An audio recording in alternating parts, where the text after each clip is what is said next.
Rahul Dev sir, मैं आपसे यह जानना चाहूंगा, क्या इसको इंडियन वायरस कहना उचित है? आलोक शर्मा जी डिफेंड कर रहे हैं कि हाँ, राहुल जी ने कहा इंडियन वायरस, उन्हें कुछ गलत नहीं लगता क्योंकि अंतर्राष्ट्रीय फ्लाइट्स बंद हो गई।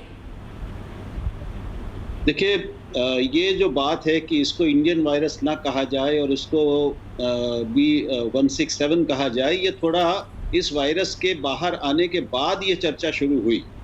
ये सावधानी जो अपेक्षा अब हम सबसे करते हैं, ये भी थोड़ा बाद में शुरू हुआ। तो अब आप इसको जैसा चाहें देख सकते हैं। अगर आप विपक्ष के हों या भाजपा हों या आप कांग्रेस विरोधी होंगे तो आप कहेंगे कि ये देश को बदनाम करने की साजिश हो सकती है।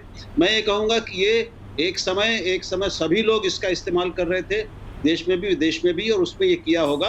आप उसमें उनकी दुर्भावना देखना चाहें तो ये आपकी छूट है, लेकिन इससे ज्यादा बड़े सवाल हमारे सामने। केवल अभी ये फिर हम मूल विषय से हट रहे हैं। मूल विषय क्या है?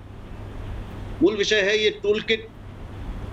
तो मुझे जो समझ में आता है कि बीजेपी के लिए या किसी के लिए भी अब ये बीजेपी ने चूंकि मुद्दा उठाया है, तो ये जिम्मेदारी बीजेपी की है कि वो ये सिद्ध करे कि ये कांग्रेस का सही दस्तावेज है, ये फोर्जरी नहीं है, ये सचमुच कांग्रेस ने ऐसा टूलकिट बनाया।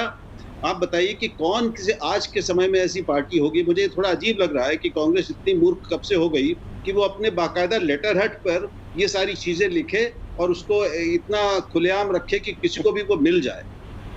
तो अगर उन्होंने किया है तो ये शुद्ध एकदम देश विरोधी, राष्ट्र विरोधी काम है और इस पर कड़ी से कड़ी सजा होनी चाहिए। इस पर FIR क्यों नहीं हो रही है, ये भी एक सवाल है, तुरंत होनी चाहिए। लेकिन ये सही है, ये फोर्जरी नहीं है। सीधे यही सवाल प्रेम शुक्ला जी से लेता हूं जो आपने पूछा। सर, कंक्लूड कर दीजिए। ये प्रमाणित करने की जिम्मेदारी बीजेपी की है।